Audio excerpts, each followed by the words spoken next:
now we have a second speaker, second presentation. I mean Professor Zaur Gasimov, who works actually at the Bonn University in Germany, and he also belongs to the well-known specialists in the so-called Promethean movement. He obtained habilitation 2 years ago on the basis of a study on this phenomenon in Eastern European, may I say, my Eastern European history. And the topic of Professor Gasimov's presentation is Russkij Mir Revisited Geopolitics, Geopolitics and Reality. Floor is yours. Thank you very much. I just wonder, I have prepared a very small PowerPoint presentation. I don't know, can we switch it on? Will it work? Yes, perfect. I just will do with the in a way, right? So I have to. Great, thank you. Yeah, I will start maybe with my own start of elaboration on this topic many years ago.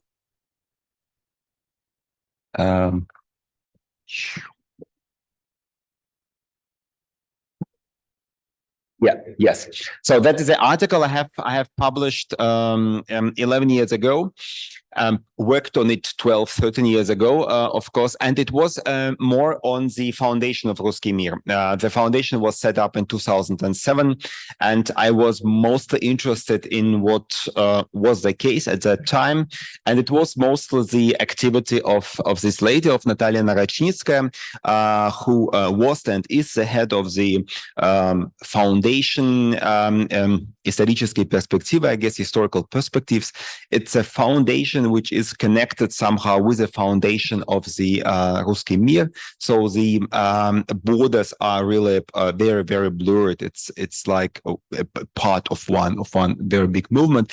And it was the foundation exists, of course, until now. And my impression of reading its homepage a couple of weeks ago was that it really expanded. It's expanded compared to that what I've read writing the article 12 years ago. So it's definitely a huge expansion of organizational art. The books like that published by Narochnitskaya is really very, very broad. So she is very present also in the public sphere in Russia, and is also very intensively connected to the so-called Imperial Palestine Society in Russia, which combines also many intellectuals, also politicians. Lavrov is also a member of that organization. It's also connected to what Professor Basson mentioned with the Geographical Society, which is also she, I guess, is a member of. If you look at the internet page of the foundation, you see now like dictant, but it's all Russia geographical dictant. So you have the feeling, so the pupils are writing something, but it's on space, it's on spatial changes, it's on geography. The question is on geography of what? It's are the names of the rivers asked, and how high is Zugspitze in Germany, or whatever, or Everest, or it's something more in it. What is Russkij Mir now? Actually, I have here put a link to the very last, very short, it's on TikTok, short excerpt of Putin's speech on Russkij Mir, where he, I guess for the first time in this way, touched the notion of Russkij Mir. He gave his own definition of that, and it was, he defined it as a community of people who feel a bond, spiritual bond to Russia, духовная связь с Россией, this spirituality is actually not conceived or not perceived in religious terms only, one could say, but it doesn't mean it's a super confessional, but it is also confessional. That is everything is inside. It's a very, very funny construct now. And you see here, it's from RIA Novosti in 2017, when Putin congratulated the foundation with its first decade anniversary.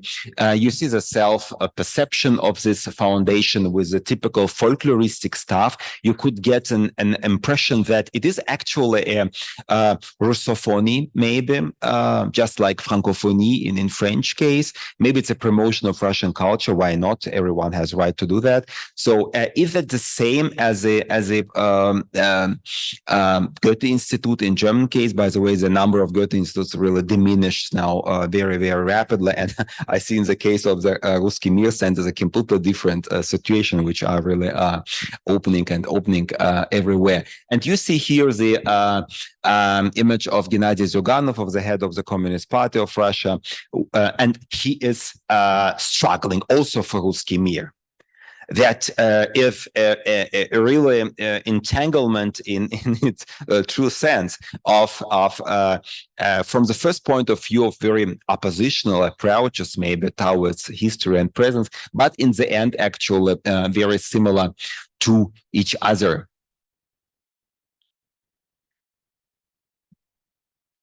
So we could continue. I just put some elements which could be put within of the Russian soft power strategy.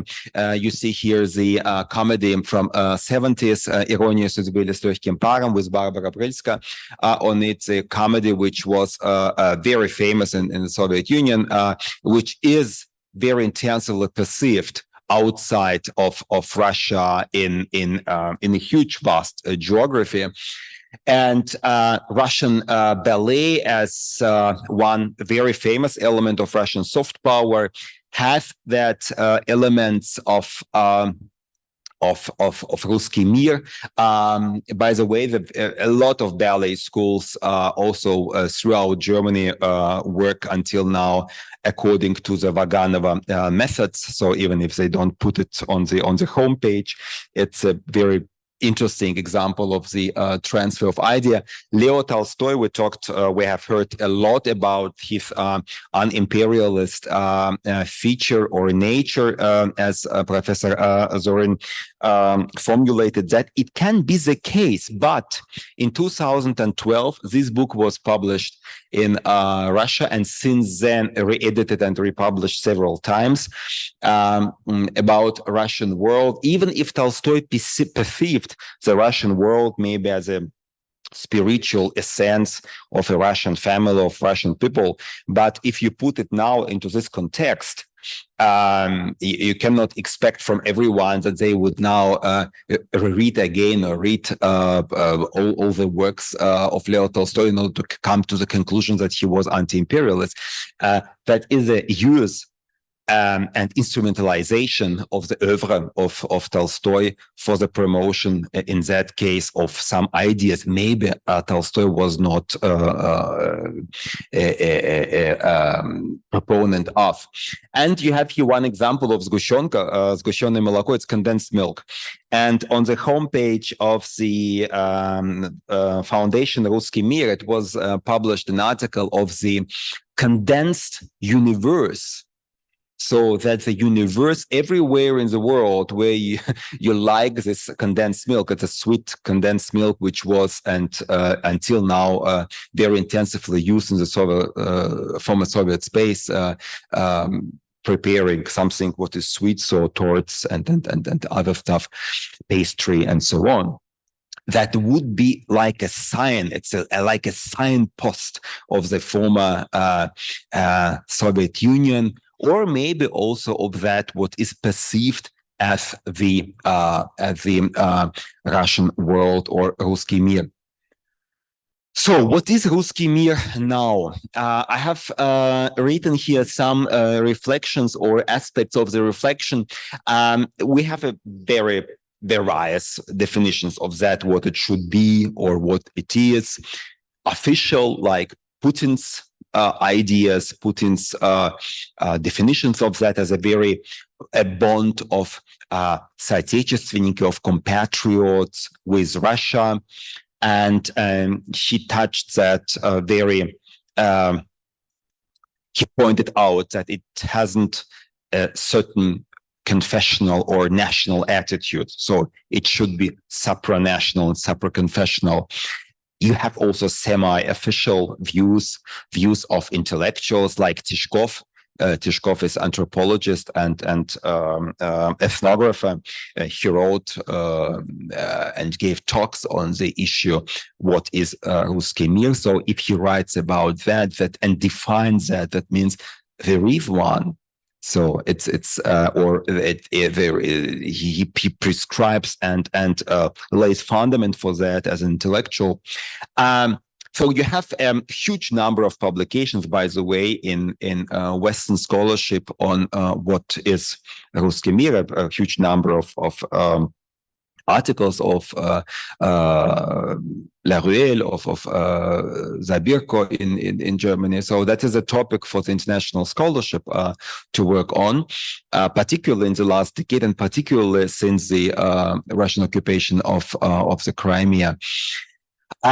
What is interesting for the analysis of Russkij Mir now is this new dynamic we have shortly touched in the first panel, and what became now more intensive after the presentation of Professor Koromia, the emergence of different poles within of the international politics, and Russian ability maybe also to come in terms with all that and use it at the end for the own profit. The Russkij Mir emerges now in this new dynamics of international politics. It's about global south, which became much more important. Who could imagine 10 years ago that on the Ukrainian front line, we would have actually combat between Iran-made drones and Turkey-made drones. That is a globalization of the Middle East. Middle East became very, very obvious and much more bigger actors than it used to be even 10 years ago. So that's a new situation in which we are. Maybe Russkij Mir is a certain Russkij Mirism. We should put it as a new ism that combines the aspects, because I don't see anybody. All these questions went to Professor Bassin saying, where is the Iron Curtain now?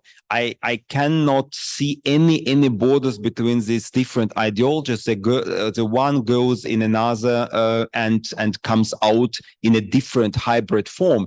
So Russkij Mir is certainly a sort of connection of elements of Russian soft power, all this stuff like Dostoevsky, ballet, and so on, of its foreign policy backed by the infrastructure which every country has.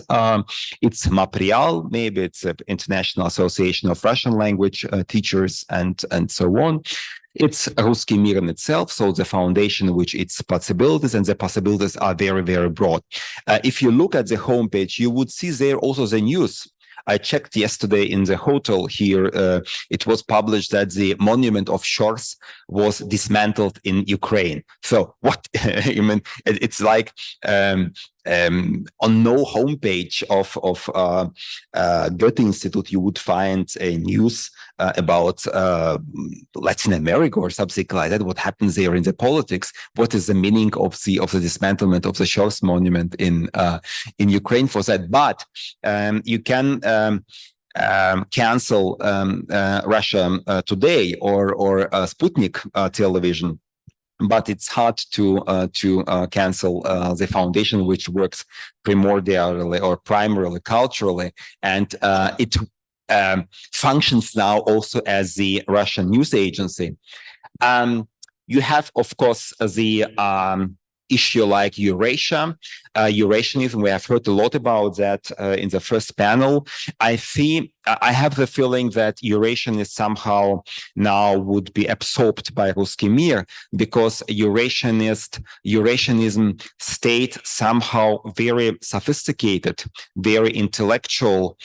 It's about Slavic, Russian-dominated cohabitants and cultural rapprochement with the Turkic nations, actually, in its formerly classical Eurasianism. But with Russkij Mir, it's more clear for the audience what's about. There is no Eurasian patriotism, or Eurasia as Eurasia is something what may be known in the Russian audience, but it's nothing what for you can mobilize to die for. So it's something what stayed very, very intellectual. Near abroad comes, of course, in Russkij Mir also you find it as well. And of course, with соотечественники and patriots, наши, ours, those who belong to us as a community of nashism. At the end, we have a hybrid form, and this hybrid form fits quite well to the current situation also in the world politics and with regard to the globalization, hybridization of culture, what we hear in the cultural studies after the cultural turn. And we should read maybe the Russkij Mir in that sense. Now, looking at the time, I would stop here. Yeah. Thank you.